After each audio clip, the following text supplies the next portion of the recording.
நான் ஒரு bucket chicken தான் ஆர்டர் பண்ணிருந்தேன். நீங்க என்ன 2 எடுத்து வச்சிருக்கீங்க? சார் இன்னைக்கு ஒன்னு வாங்கினா இன்னொன்னு ஃப்ரீ. இது ஒன்னு வாங்கினா ஒன்னு ஃப்ரீயா? ஐயோ ஐயோ ஐயோ ஐயோ ஐயோ சாமி பொறுமை KFC ஆஃபர் போட்டிருக்காங்க. ஒன்னு வாங்கினா ஒன்னு ஃப்ரீயா? வாடா உடனே போலாம். ஏய் இரு, அதுக்கு ஏன் இந்த மாதிரி தொல்லை பண்ற என்ன? இன்னைக்கு ஆஃபர்டா, இன்னைக்கு நிதானமா நான் செஞ்சு தரேன். நீ செஞ்சு தரியா? KFC-யா? செல்லம், உனக்காக KFC என்ன வேணாலும் செஞ்சு. லவ் மூடு ஸ்டார்ட் ஆயிருச்சு.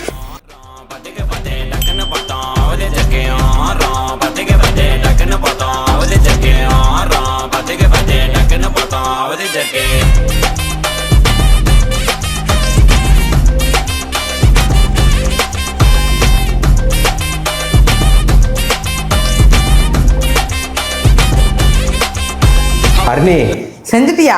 செஞ்சுட்டேன்.